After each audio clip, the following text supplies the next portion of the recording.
Vous avez envie de commencer le Tai Chi Chuan ou le Qigong, mais vous ne connaissez pas la différence et vous ne savez pas lequel choisir, alors cette vidéo est faite pour vous. Vous avez peut-être vu des documentaires sur le Tai Chi Chuan ou le Qigong, lu des articles qui vous ont intrigué. Un ou une amie qui pratique vous a invité à venir essayer son cours. Votre médecin, votre kiné vous ont peut-être conseillé d'en faire, mais sans vraiment savoir eux-mêmes ce dont il s'agit. Alors, lequel choisir? Lequel va me convenir? La différence entre le Tai Chi Chuan et le Qigong est très simple. Le Tai Chi Chuan, c'est la bagarre, et le Qigong, c'est prendre soin de soi. Vous voyez finalement, le choix est très simple. Merci pour votre attention et belle journée à vous.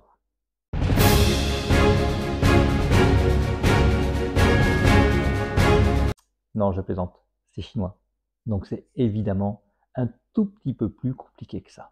Généralement, après avoir lu cet article ou suivi les conseils de notre kiné ou médecin, on va regarder autour de soi, voir s'il y a un club de Tai Chi ou de Qigong, et c'est souvent le hasard qui fait que l'on va faire du Tai Chi ou du Qigong. Mais parfois, dans une même école, il y a du Tai Chi et du Qigong, ou dans un même quartier, il y a un club de Tai Chi et un club de Qigong. Et là, comment choisir? Mais si l'on se pose la question, voilà ce qu'il faut savoir. Même si je ne suis absolument pas un spécialiste du Qigong, mais j'ai des amis qui pratiquent et qui m'en ont parlé. Cela fait des années que la pratique du Qigong est dans notre paysage. Et beaucoup d'entre nous savent traduire le mot Qigong par énergie. Et quand on ne parle pas chinois comme moi, on peut penser que le son Qi que l'on entend dans Qigong est le même Qi dans Tai Chi. Mais ce n'est pas le cas. On va d'abord écouter la différence. Qi, Qi, Vous avez entendu la différence? Alors, réécoutez. Qi, Qi, Qi, Qi, On entend la différence. Même moi, j'entends la différence. Qigong, Tai Chi Chuan, Et en plus, ils n'ont pas le même caractère. Je ne parle pas de la sympathie, je parle du caractère chinois. Regardez, ça c'est le caractère chinois pour désigner le mot Qi, et ça c'est le caractère chinois pour désigner le mot Ji. L'idéogramme Qi désigne donc l'énergie vitale que l'on va chercher à améliorer grâce aux exercices de Qigong, et le Ji dans Tai Chi Chuan, que l'on pourrait traduire par la boxe du fait suprême, représente le principe originel de l'univers par l'union du yin et du yang. Donc vous voyez, ce n'est pas tout à fait pareil.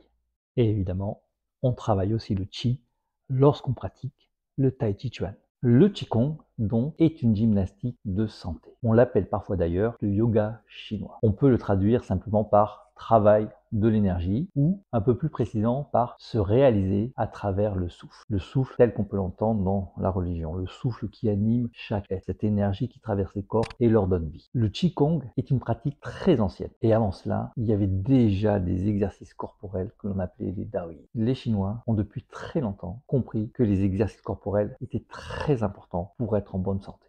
Les exercices de Qigong renforcent le corps, améliorent la souplesse, l'équilibre, l'ancrage, le centrage, l'enracinement, le relâchement des tensions physiques et mentales. Tout ceci afin de mieux faire circuler notre énergie vitale, notre Qi, notre souffle, pour être en meilleure santé. Voire même trouver l'immortalité. Il existe des centaines de Qigong différents. Il va y avoir un socle commun à tous ces Qigong, et certains vont ensuite travailler sur des spécificités, sur la respiration, le renforcement des tendons, la souplesse, les organes internes, le souffle, etc., etc. Bref, tout ce qui fait que l'on va mieux vivre. Et c'est donc pour ça que beaucoup d'enseignants de Qigong vont apprendre plusieurs Qigong différents pour pouvoir proposer une série d'exercices les plus complets à leurs élèves. Le Tai Chi Chuan est classé dans la famille des arts martiaux internes. C'est une discipline basée sur l'équilibre yin-yang. Le Tai Chi Chuan puise ses origines dans, on ne sait pas trop. Là, il y a différentes sources, différentes querelles de savoir qui est à l'origine du Tai Chi Chuan. On ne va pas rentrer dans ce débat aujourd'hui ici. Donc, originellement, le Tai Chi Chuan était un art martial. Et comme dans tout art martial, on y apprenait évidemment à se battre, mais également à renforcer le corps et à maintenir le pratiquant en bonne santé. On y faisait donc un travail de renforcement musculaire, d'assouplissement, d'endurcissement physique et mental. On étudiait les enchaînements avec et sans armes, les frappes, les projections, les clés, la lutte, le combat libre, les applications martiales avec ou sans armes, la méditation et le travail énergétique. Mais c'est aussi une formidable pratique pour la santé car il renforce le corps, améliore la souplesse, l'équilibre, l'ancrage, le centrage, l'enracinement, le relâchement des tensions physiques et mentales. Tout ceci afin de mieux faire circuler notre énergie vitale, notre Qi, notre souffle pour être en meilleure santé. Cela ne vous rappelle rien? Eh oui, car sur le plan de la santé, le Qigong et le Tai Chi Chuan ont énormément en commun. Et vous aurez remarqué que j'ai employé le passé lorsque j'ai parlé de la partie martiale. Parce que c'est de là que vient une grande confusion entre le Tai Chi Chuan et le Qigong. Merci Mao. Pour faire très court, Mao a voulu couper le lien avec tout ce qui avait attrait aux traditions chinoises. En ce qui nous concerne ici, avec la spiritualité et les arts énergétiques et martiaux. Mais il ne pouvait pas totalement les supprimer. Et comme il avait à cœur le renforcement du peuple chinois, il a transformé le Tai Chi Chuan et le Qigong en les vidant de leurs principes essentiels, pour les imposer comme une gymnastique obligatoire. Le Qigong sans véritable travail énergétique et le Tai Chi Chuan sans le travail énergétique et martial. On y pratiquait essentiellement l'enchaînement. Il y avait peut-être un peu de travail de Wushu, mais c'était vraiment anecdotique. Du coup, les deux disciplines ont fini par se ressembler. Et ce sont principalement ces versions édulcorées, que l'on a pu appeler le Tai Chi Chuan et le Qigong communiste, qui sont arrivées en France dans le début des années 80. Même s'il y avait quelques enseignants chinois et français qui enseignaient un Tai Chi Chuan martial et énergétique. Comme ces deux disciplines se ressemblaient, certains enseignants du Qigong se sont dit pourquoi ne pas enseigner le Tai Chi Chuan, ça c'est la même chose. Et du coup, on avait beaucoup d'enseignants qui enseignaient et le Qigong et le Tai Chi Chuan un peu de la même façon. C'est pourquoi il était compliqué de faire la différence entre ces deux pratiques, puisque c'était les mêmes enseignants qui n'avaient pas de culture martiale qui enseignaient ces deux disciplines.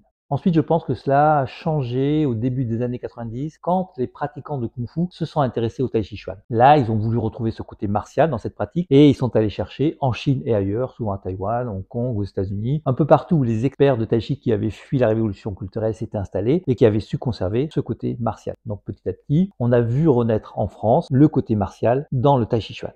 Et à partir de là, on pouvait enfin avoir une vraie différence entre l'enseignement du Qigong et du Tai Chi Chuan. On s'approche de la fin. Mais avant de terminer, on va devoir aller un tout petit peu plus loin. Car si la question était plutôt simple, la réponse, elle, est plutôt compliquée. Parce qu'une chose est importante à comprendre. Il n'y a pas le Tai Chi Chuan et le Qigong, mais des Tai Chi Chuan et des Qigong. Car il existe autant de Qigong et de Tai Chi que d'enseignants.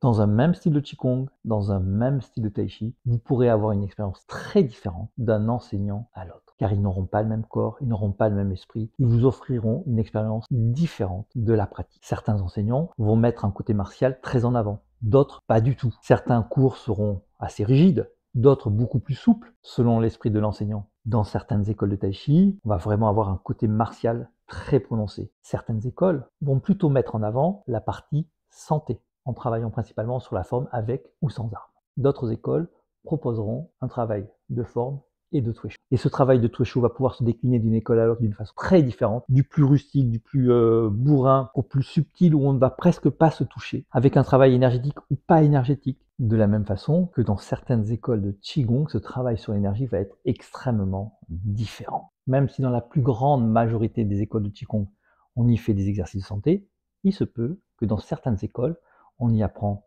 la chemise de fer, dans des exercices de renforcement martiaux, et on peut également y faire un travail de Tuishu pour voir comment l'énergie circule. Donc, comme on peut le voir, rien n'est jamais figé. Il y a toujours un tout petit peu de blanc dans le noir et de noir dans le blanc.